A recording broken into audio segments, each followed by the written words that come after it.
اور اساتید یعنی میتھ ہوتا ہے، اور کتب خانوں کا انتظام یعنی لائبریری، اور تاریخ اور طریقہ تحقیق یعنی جو کوئی بھی چیز انہیں ملتی ہے تو ان پہ وہ ریسرچ کرتے ہیں. ہسٹری کی کوئی بھی چیز ملنے کے بعد ان پہ ریسرچ کیا جاتا ہے، تحقیق تحریر.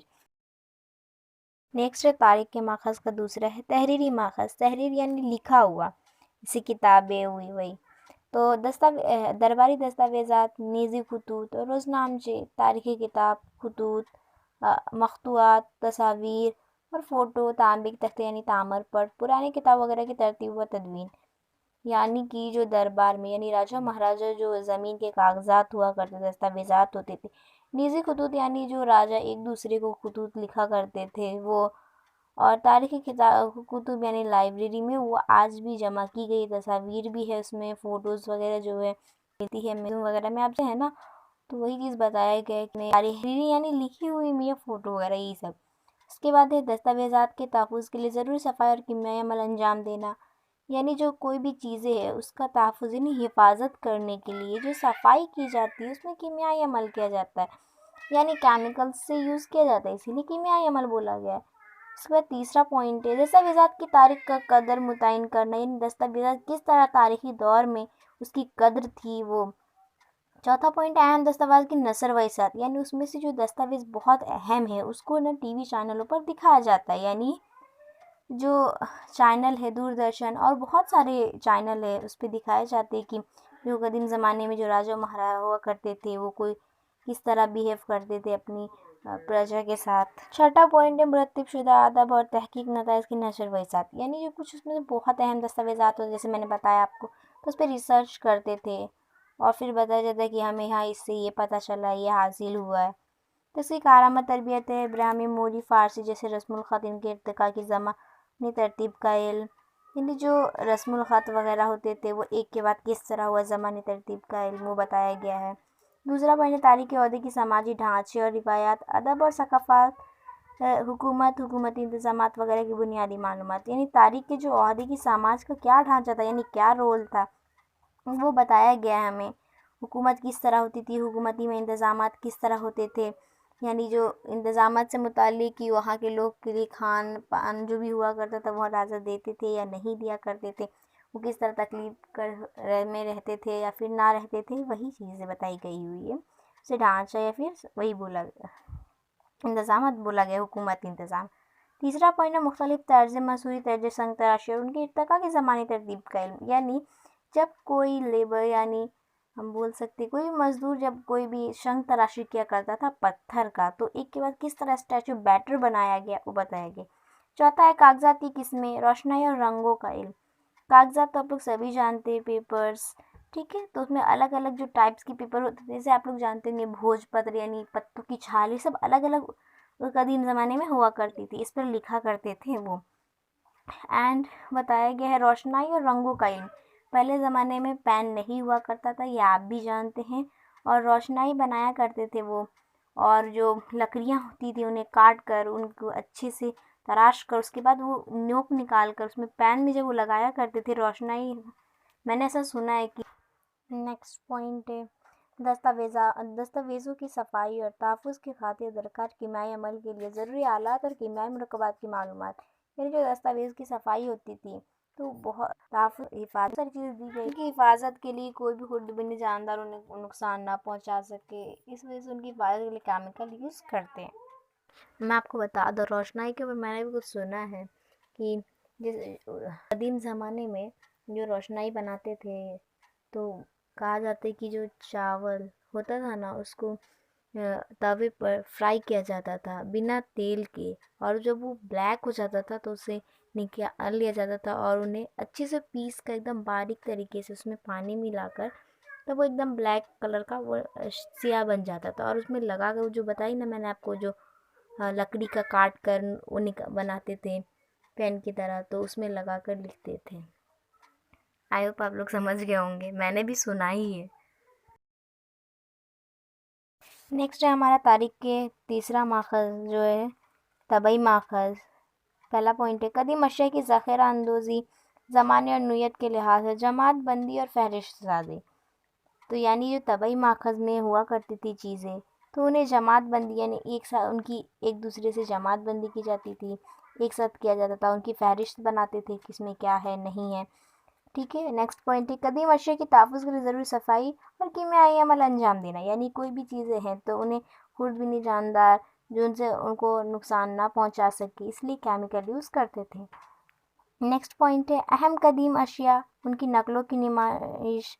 یعنی ان میں کوئی بھی چیز ہے ان کی نقل کر کے یعنی دوسری اس میں نکال لیتے تھے تاکہ وہ کوئی بھی ذریعے لوگوں تک پہنچ سکے. نیکسٹ ہے قدیم اشیاء سے متعلق تحقیق مقالے شائع کرنا. یعنی جو چیزیں ہوا کرتی تھی ان کے اوپر ریسرچ کرنا. نیکسٹ ہے نباتات اور جانداروں کے باقیات کی جماعت بندی اور فہرست سازی. یعنی جو نباتات اور جاندار کی جو باقیات ہے ان کی جماعت بندی یعنی ایک ساتھ کر دیا جاتا تھا انہیں، اور ان کی فہرست بنا دی جاتی تھی کہ کون سے جانداروں کے باقیات یہاں ہے. نیکسٹ ہے اہم اور خصوصی باقیات یا ان کی نقل پیش کرنا، یا تو پھر انہیں باقیات کو رکھ دیا جاتا تھا. کارآمد تربیت اس میں دکھایا گیا ہے. آثار قدیمہ کے طریقہ تحقیق اصول قدیم تہذیب کا تعارف. یعنی جو لوگ ہوا کرتے تھے، جو ابھی کے موجودہ دور کے جو لوگ ہوتے تھے ان پہ تحقیق کرتے ہیں نا ہم لوگ. اگر فار ایگزامپل لے لیں تو ڈائنوسورز جن کی بتائی گئی کہ عرصے حیات ختم ہو چکی ہے، جو کہ اب اس دنیا میں نہیں ہے، ان پہ ریسرچ کیا جا رہا ہے نا ابھی بھی، تو وہی بتائے. نیکسٹ ہے قدیم اشیاء کی تیاری میں استعمال کیے گئے پتھر، معدنیات، دھاتی، چینی مٹی جیسے ذرائع کی علاقائی ماخذ، ان کی کیمیائی خصوصیات کا علم. یعنی جو لوگ ہوا قدیم اشیاء جو چیز ہوتی تھی ان کی تیاری میں جو کیا کیا چیز ہوئے، کون سے پتھر استعمال کیے گئے، کون سی معدنیات، کون سی دھاتیں، یا تو پھر کوئی بھی مٹی وغیرہ، تو کیا ہے وہ علاقائی ماخذ ہے یا پھر کچھ اور ہے، وہ خصوصیات کا علم حاصل کرنا. نیکسٹ پوائنٹ ہے قدیم اشیاء کی صفائی اور کیمیائی عمل کے لیے ضروری آلات اور کیمیائی مرکبات کی معلومات. یعنی جو اشیاء کی صاف صفائی کی جا رہی ہے اس میں کیمیائی عمل ضروری ہے یا نہیں ہے، اور اس میں کون کون سے آلات لگیں گے وہ بتانا. کیمیائی مرکبات کون کون سے مرکب ہوں گے وہ بتانا. نیکسٹ پوائنٹ ہے مختلف طرز فنون اور ان کے ارتقاء کی ترتیب کا علم ہونا. یعنی جو مختلف طرز فنون ہیں ان کی ارتقاء یعنی ایک کے بعد ایک کیسے تربیت کی جائے اس کا علم. نیکسٹ ہے قدیم اشیاء اور جانداروں کے باقیات کی نقل تیار کرنے کی مہارت.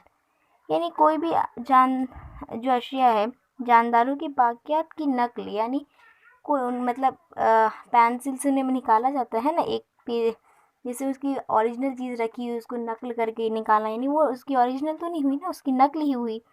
نیکسٹ ہے عجائب گھر میں نمائش کا انتظام اور اطلاعاتی تکنیک. یعنی عجائب گھر میں اس کی کس طرح پروٹیکشن کی جائے تو اطلاعاتی تکنیک کے ذریعے کی جاتی ہے. جو ہمارا نیکسٹ پوائنٹ ہے کچھ مشہور عجائب گھر، یعنی جو ہماری کتابوں میں گئے کچھ مشہور عجائب گھر ان کے نام دیکھ لیتے. عہد وسطیٰ میں یورپی شاہی خاندان کے افراد کے ذریعے جمع کی گئی قدیم اشیاء کے انتظام کو عرصہ عجائب گھر کا تصویر سامنے آئے. یعنی جو عہد وسطیٰ میں جو یورپی شاہی خاندان تھا، جب ان کی ڈیتھ ہو گئی یعنی ان کا وجود ختم ہوا تو ان کی جو چیزیں تھیں ان کو ایک ساتھ جمع کی گئی، تب انہیں عجائب گھر بنانے کا یعنی میوزیم بنانے کا آئیڈیا ملا. ٹھیک ہے، تو دیکھتے ہیں جو کچھ مشہور عجائب گھر ان میں کون کون سے عجائب گھر ہیں دیکھتے ہیں. تو ہماری بک میں سب سے پہلے میوزیم کا نام یعنی عجائب گھر کا نام دیا گیا ہے لور عجائب گھر فرانس.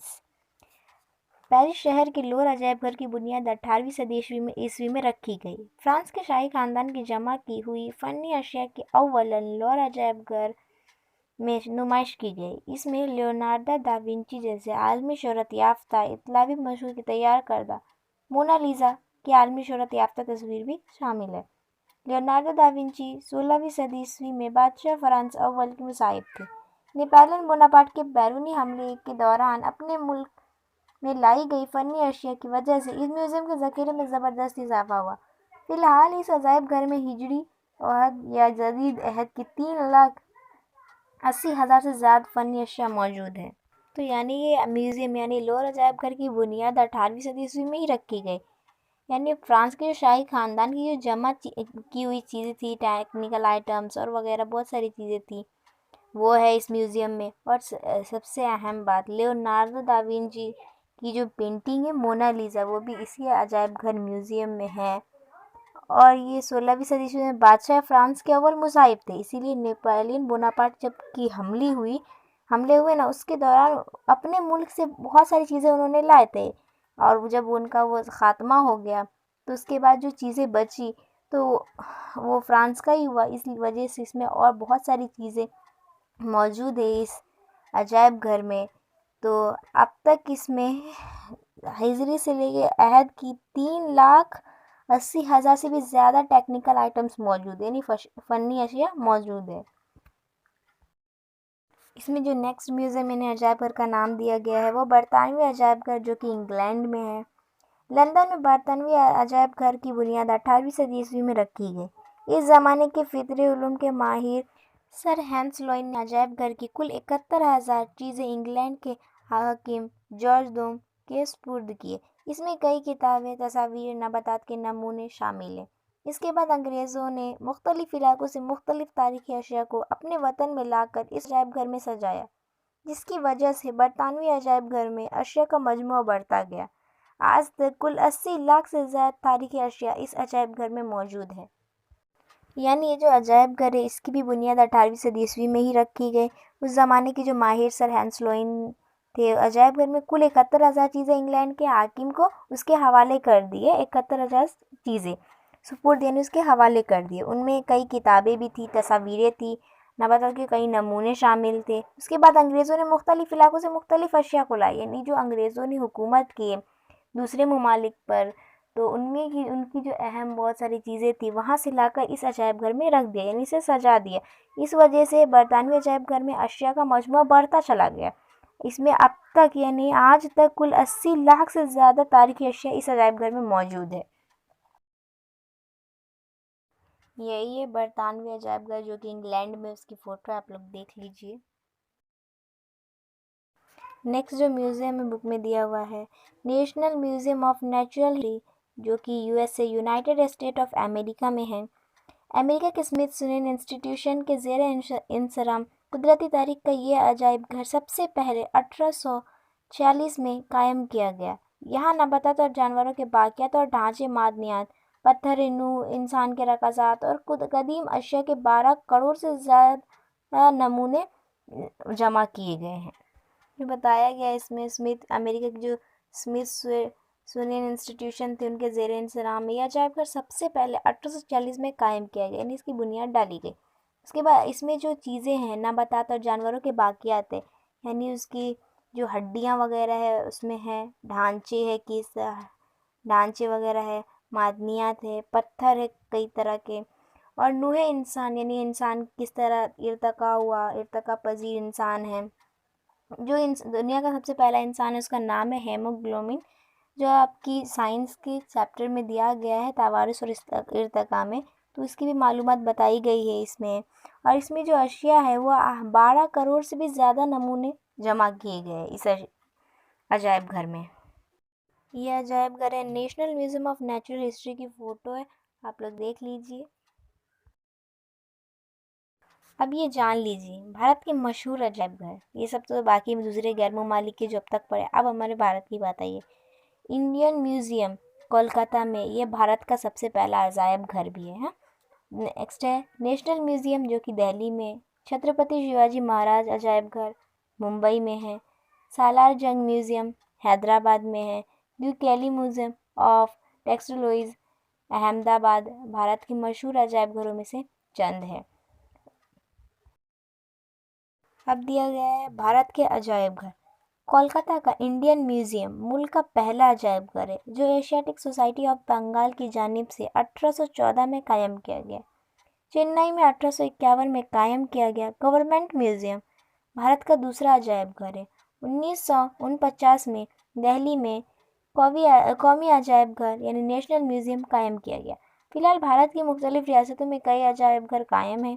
کئی بڑے عجائب گھر کے ذاتی محافظ خانے اور کتب خانے ہوتے ہیں۔ کچھ عجائب گھر یونیورسٹی سے منسلک ہوتے ہیں۔ ایسے عجائب گھر کی جانب سے علم عجائب گھر مضمون کے مختلف نصاب سکھائے جاتے ہیں۔ جو بھارت میں سب سے پہلا عجائب گھر ہے وہ انڈین میوزیم میں نے آپ کو بتایا ہے، اور دوسری جس کی بنیاد ہے 1814 میں قائم کیا گیا انڈین میوزیم کو۔ اور جو دوسرا بھارت کا عجائب گھر ہے وہ ہے چنئی میں، جس کی بنیاد 1851 میں کی گئی، اس کا نام ہے گورنمنٹ میوزیم۔ اس کے بعد بہت ساری عجائب گھر بنائے گئے، ہر ریاستوں میں بتائی گئی ہے، کسی میں ذاتی حافظ خانے اور کتب خانے، لائبریری ہے، اور جو راجاؤں کی چیزیں وہ سب بھی ہے، اور کچھ یونیورسٹیاں سے بھی منسلک یعنی جڑی ہوئی ہے، اس لیے علم عجائب گھر کے مختلف نصاب سکھائے جاتے ہیں۔ اب ہے علم عجائب گھر میں ڈگری اور ڈپلومہ نصاب فراہم کرنے والے بھارت کے کچھ اہم ادارے اور یونیورسٹیاں۔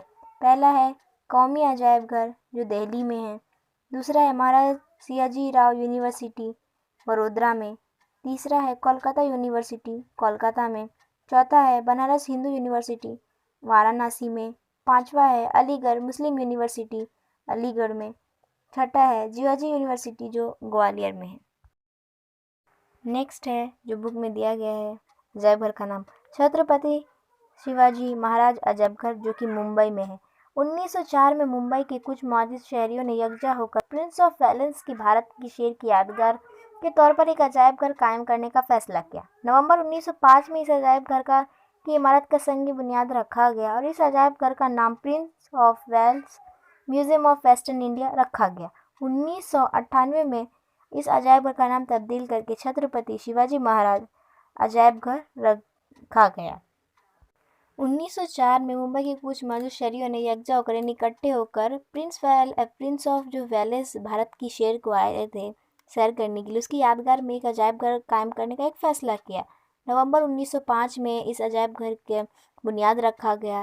اس عجائب گھر کا نام جب Prince of Wales museum of western India رکھا گیا، اس کے بعد 1998 عیسوی میں اس عجائب گھر کا نام تبدیل کر یعنی ہٹا کر چھترپتی شیواجی مہاراج عجائب گھر رکھا گیا۔ یہی ہے فوٹو۔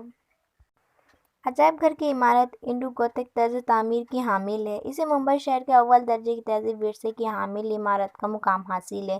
اس عجائب گھر میں فنون، آثار قدیمہ اور قدرتی تاریخ اس طرح کے 3 حصوں میں منقسم تقریباً 50,000 عجائبات جمع کیے گئے ہیں۔ یعنی جو یہ عجائب گھر ہے چھترپتی شیواجی مہاراج میوزیم، اس میں 3 حصے میں بانٹ دیا گیا ہے۔ کسی میں قدرتی چیزیں ڈالی گئی، کسی میں راجہ مہاراجوں کی چیزیں اور کسی میں ہاتھ سے بنی ہوئی چیزیں۔ اب تک اس میں 50,000 چیزیں موجود ہیں، جمع کیے گئے ہیں۔ یہی چیز انہیں ممبئی شہر کو اول ہونے کا درجہ دیتا ہے۔ نیکسٹ پوائنٹ ہے ہمارا کتب خانے اور تحفظ خانے، یعنی جو کتب خانے، لائبریریاں، ان کی حفاظت یعنی حفاظت کس طرح کیا جاتا ہے۔ اور ٹھیک ہے، تو کتب خانے علم اور معلومات کے خزانے ہیں، یعنی جو کتب خانہ لائبریری ہے وہ علم یعنی نالج کا خزانہ ہے۔ علوم انتظامیہ، اطلاعاتی تکنیک، علم تعلیم جیسے مضامین سے علم کتب خانہ یعنی لائبریری سائنس کا قریبی تعلق ہے۔ یعنی جو لائبریری ہے اسے قدیم زمانے کا اطلاعاتی تکنیک یعنی جو ٹیکنالوجیز آگے بڑھیں گی اس کا ایک دم گہرا تعلق ہے۔ رسائل مرتب کرنا، ان کا باقاعدہ نظم و نسق کرنا، تحفظ اور نگاہ داشت، ذرائع معلومات کی نشر جیسے اہم کام کتب خانوں کے ذریعے انجام پاتے ہیں۔ یعنی جو بہت ساری چیزیں کس طرح پروٹیکشن کی جاتی ہے، اس طرح ہمیں لائبریری میں وہ باتیں بتائی جاتی ہے۔ اس طرح ان میں سے کئی کام جدید کمپیوٹر نظام کے ذریعے انجام دیے جاتے ہیں۔ منظم کی یہ ذمہ داری ہوتی ہے کہ قارئین کی ضرورت کے مطابق انہیں ان کی مطلوبہ کتابیں فراہم کرے۔ یعنی جو اس میں رہنے والے لوگ ہیں، اس میں کام کرنے والے جو لوگ ہیں، اس کی لائبریری کی پروٹیکشن کس طرح کی جاتی ہے، اس میں CCTV کیمرہ لگائے گئے ہیں اور پھر کمپیوٹر کے ذریعے بھی انجام دیتے ہیں۔ اور پھر یہ بتایا گیا ہے کہ جب کسی کو کوئی کتاب پڑھنی ہو تو وہ اسے ایک دم جو چیز انہیں چاہیے وہ اس شیلف سے نکال کر اسے برابر فراہم کرے اور پھر واپس لے، ٹھیک ہے۔ اور یہ بھی بات بتائی جاتی ہے کہ لائبریری میں جب آپ کتاب لیں گے تب آپ کو سگنیچر کرنا پڑتا ہے، اور آپ جب کتاب واپس کریں گے تب بھی آپ کو سگنیچر کرنا پڑتا ہے۔ تکسیلا یونیورسٹی کے کتب خانے 500 قبل مسیح سے 500 عیسوی، یعنی جو تکسیلا کی جو لائبریری وہ 500 قبل مسیح سے 500 عیسوی تک ہے، جو اب بھی موجود ہے۔ اس کے بعد ہے میسوپوٹیما کے ایسرین سلطنت کا شہنشاہ اشربانی پال کا کتب خانہ 700 قبل مسیح ہے، اور مصر کی جو اسکندریہ کا کتب خانہ 400 قبل مسیح ہے۔ یعنی جو مصر کا جو اسکندریہ کا جو لائبریری وہ 400 قبل مسیح ہے، یعنی 400 سال جو مسیح تھے ان کے 400 سال سے بھی پہلے دنیا کے سب سے قدیم کتب خانے تسلیم کیے جاتے ہیں۔ اس کے بعد ہے تمل ناڈو کے تنجاور کا سرسوتی محل کتب خانہ 16ویں 17ویں صدی کے نائک راجا کے دور میں تعمیر کیا گیا۔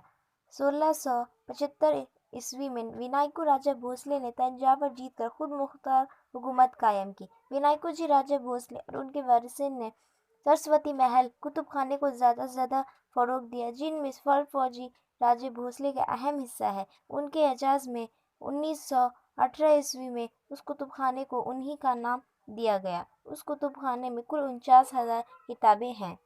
جو ریاست تمل ناڈو اس کے تنجاور کا جو سرسوتی محل لائبریری ہے وہ 16ویں 17ویں صدی میں نائک راجہ کے دور میں تعمیر کیا گیا تھا سرسوتی محل کو۔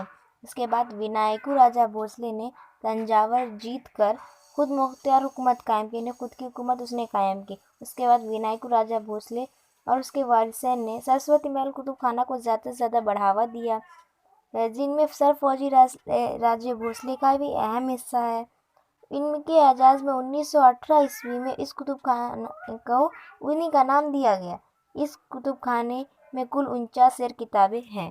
نیکسٹ ہے بھارت کے کئی کتب خانوں میں سے کچھ کتب خانے خصوصی ذکر کے لائق ہیں، جن میں کولکاتہ کی نیشنل لائبریری، دہلی کی Nehru memorial museum and library, Hyderabad کی اسٹیٹ سینٹرل لائبریری، ممبئی کی library of ascetic society of literature library وغیرہ کتب خانوں کا شمار ہوتا ہے۔ یعنی جو بھارت میں کئی کتب خانے ہیں ایسے تو، لیکن جنہیں بہت ذکر کیا جاتا ہے وہ کولکاتہ کی نیشنل لائبریری ہے، دلی کی نہرو میموریل ہے اور لائبریری، حیدرآباد کی اسٹیٹ سینٹرل ہے، ممبئی کی لائبریری آف ایسیٹک سوسائٹی ہے، ڈویژن وغیرہ ہے، کتب خانوں کا شمار کیا جاتا ہے۔ آگے دیا گیا ہے محافظ خانوں کا نظم تکنیکی نظریے سے کتب خانوں کے کا ہی ایک جز ہے۔ اہم اندراج والے کاغذات میں کوئی تبدیلی نہ کرتے ہوئے انہیں محفوظ رکھنا، ان کی فہرست تیار کرنا، نیز بوقت ضرورت ان کی فراہمی جیسے کام اہمیت کے حامل ہوتے ہیں، جس کے سبب یہ کاغذات تاریخی اعتبار سے انتہائی قابل اعتماد مانے جاتے ہیں۔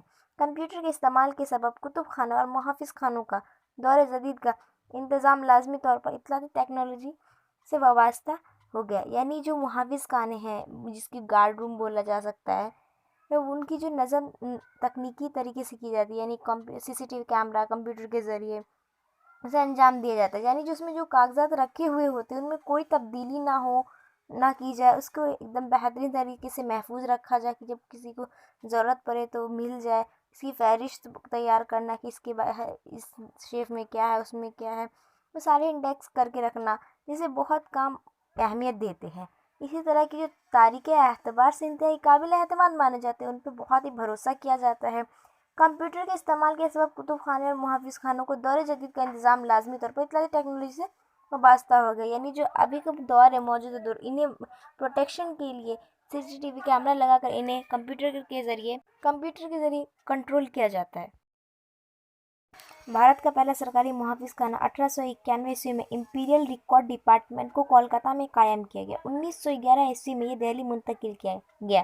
یعنی بھارت کا جو پہلا سرکاری محافظ خانہ یعنی کنٹرول رومز تھا، امپیریل ریکارڈ ڈپارٹمنٹ اس کو نام دیا گیا، جو کہ کولکاتہ میں قائم کیا گیا اور 1911 میں اسے دہلی ٹرانسفر کر دیا گیا۔ 1958 میں بھارت کے صدر جمہوریہ کے آر نارائنن نے قومی محافظ خانہ یعنی نیشنل گارڈ کو عوام کے لیے کھلا کر دینے کا اعلان کیا، یعنی سب کے لیے منعقد کر دیا گیا۔ یہ بھارت کی وزیر ثقافت کے ماتحت ایک شعبہ تھا، یعنی بس ایک ادارہ تھا۔ 1778 سے دستاویزات یہاں ترتیب سے لگا کر رکھے گئے، یعنی 1775 سے اس میں نیشنل گارڈ میں جتنے بھی دستاویزات سب کو 1 by 1 ایک برابر لائننگ سے لگا کر رکھے گئے۔ اس میں انگریزی، عربی، ہندی، فارسی، سنسکرت اور اردو زبان اور موری رسم الخط کے اندراج بھی شامل تھے۔ یعنی اس میں الگ الگ زبان انگریزی، عربی، ہندی، فارسی، سنسکرت، اردو اور جو خط تھے موری رسم الخط اس کے بھی اندراجات شامل تھے، یعنی الگ الگ ٹاپک کو برابر ترتیب سے لگا کر رکھا گیا۔ ان اندراجات کی درجہ بندی عمومی، قدیم علوم، مقطوعات اور نجی دستاویز جیسی 4 اقسام میں کی گئی ہے۔ یعنی جو بھی اس کے اندراجات کیے گئے ہیں، اسے درجہ بندی جو کی گئی تو اس میں عمومی، قدیم علوم اور مقطوعات جیسے نجی دستاویز کو 4 تقسیم یعنی 4 حصوں میں بانٹ دیا گیا۔ اس کے علاوہ بھارت کی ہر ریاستی حکومت کے خود مختار محافظ خانے ارکائز ہیں، یعنی جو بھارت کے الگ الگ ریاستی حکومت ہیں انہوں نے خود اپنا خود سب ریاست نے محافظ خانہ یعنی جو گارڈ ہے اپنا بنا لیا۔ حکومت مہاراشٹر کے محافظ خانے کی شاخائیں، جو مہاراشٹر کی جو شاخائیں کنٹرول روم جیسے بول سکتے گارڈ ہے نا، تو وہ ہے نا ممبئی میں ہے، پونا میں ہے، کولہاپور، اورنگ آباد اور ناگپور میں ہے۔ پونا کے محافظ خانے یعنی جو گارڈ ہے مراٹھوں کی تاریخ سے متعلق 5 کروڑ موری رسم الخط کے دستاویزات ہیں۔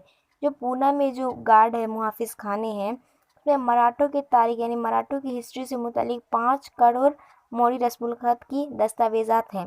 اس پیشے کو دفتر کہا جاتا ہے۔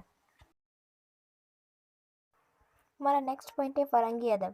لغت یعنی الفاظ، مختلف معلومات اور علوم کا منظم مجموعہ، یعنی جو لغت یعنی ڈکشنری ہوتی ہے وہ مختلف معلومات پر، الگ الگ معلومات پر، علوم یعنی علم کا منظم مجموعہ ہے، یعنی وہ ایک طرح سے خزانہ ہے علم کا۔ مختلف علوم کو مخصوص طریقے سے ذخیرہ کرنا اور ترتیب دینا لغت کہلاتی ہے، یعنی جو الگ الگ طریقوں سے، مخصوص طریقوں سے ذخیرہ کرنا اور ترتیب دینا، یہی اس کا جو لغت ہے اس کا مقصد ہوتا ہے۔ دستیاب علوم کا انتظام اور آسان انداز میں اس کی دستیابی سہولت اس کے مقصد ہے، یعنی لوگوں تک علم میں اضافہ کرنا اور آسان طریقوں سے بتانا، یہ دستیابی جو سہولت ہے یہی اس کا مقصد ہے۔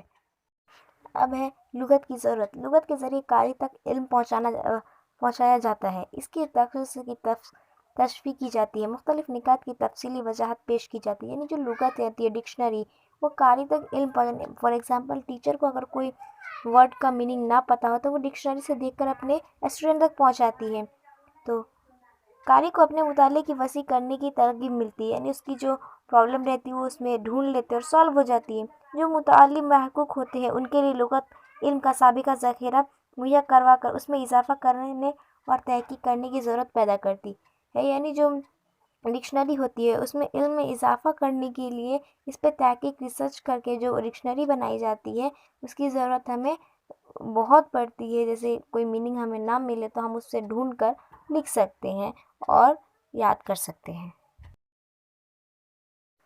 لغت کا ادب قوم کی ثقافتی حیثیت کی علامت ہے، یعنی جو لغت ڈکشنری ہے اس کا کلچرل کا کس طرح حیثیت معلوم ہوتا ہے ہماری سماج میں دیکھتے ہیں۔ سماج کی ذہنی اور ثقافتی ضرورت جس قسم کی ہوتی ہے اس قسم کی لغات کی تدوین اس معاشرے میں ہوتی ہے، یعنی لوگوں کو جس طرح ہمارے سماج میں ذہنی طور کی چاہیے ڈکشنری تو وہ مل جاتی ہے، یا تو پھر ہم بول سکتے کہ جو ساہتیہ ہوتی ہے وہ اس کی ضرورت کے مطابق انہیں معاشرے کی جاتی ہے۔ لغت میں معلومات پیش کرنے کے لیے صحت، قاطعیت، معروضیت، محادثت اور جدیدیت ضروری ہے، یعنی جو لغت ہے ڈکشنری ہے اس میں معلومات پیش کرنے کے لیے جو ساہتیہ ہوتی ہے صحت پہ ہوتی ہے، قاطعیت پہ ہوتی ہے، معروضیت پہ ہوتی ہے، محادثت پہ ہوتی ہے اور جدیدیت کے لیے ضروری ہوتی ہے۔ اس تازہ ترین رکھنے کے لیے معینہ مدت پر اصلاح شدہ جلد یا ضمنی نکالے جاتے ہیں، یعنی جو یہ قطعات ہوتی ہے یعنی جو اسے تازہ کرنے کے لیے اپنے علم کا نیا موڑ لانے کے لیے، نئی چیزیں ڈھونڈنے کے لیے اصلاح شدہ بہت نئے طریقے نکالتے ہیں۔ لغت تیار کرتے وقت غیر منظم اور موضوعات پر مبنی یہ 2 طریقہ عام طور سے استعمال کیے جاتے ہیں۔ ان میں قاری کی سہولت اور معلومات تلاش کرنے کی سہولت، ان 2 باتوں کا ملحوظ رکھا جاتا ہے۔ لغت کے آخر میں اگر فہرست دی جائے تو قارئین کو بہت سہولت ہوتی ہے، یعنی جو ڈکشنری لکھنے والے ہوتے ہیں وہ یہ 2 باتوں کا ہمیشہ استعمال کرتے ہیں، 2 چیزوں کا۔ سب سے پہلا تو وہ فہرست بناتے ہیں اور ان پہ لکھتے ہیں کہ اتنے پیج نمبر سے لے کے اتنے تک یہ ٹاپک ہے، اس کے بعد لکھتے ہیں اتنے پیج نمبر سے یہ پیج نمبر تک یہ ٹاپک ہے، تو اسے فہرست بولتے ہیں، انڈیکس ہوتا ہے، اس کو ہندی میں انوکرمانی کا بھی بولتے ہیں۔ تو ان 2 باتوں کا ایک دم دھیان سے وہ لکھتے ہیں۔ اس کے بعد ہے مندرجہ بالا اقسام کی لغات کی تخلیق کوئی ایک شخص یا مجلس سے ادارت کر سکتی ہے۔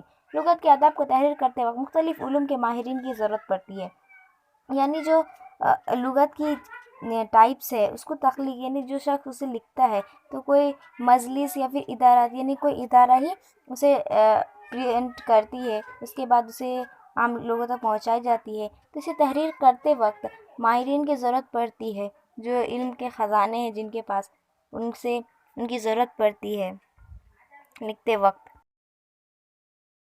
نیکسٹ ہے لغت کی قسمیں یعنی ڈکشنری آف ٹائپس۔ لغت کی عام طور پر 4 شعبوں میں درجہ بندی کی جاتی ہے، یعنی جو ڈکشنری اس کی 4 قسمیں الگ الگ کی گئی ہے۔ پہلا ہے الفاظ کی لغت جس میں ورڈز ہوتے ہیں۔ دوسرا ہے دائرۃ المعارف یعنی وشو کوش، انسائکلوپیڈیا کہا جاتا ہے۔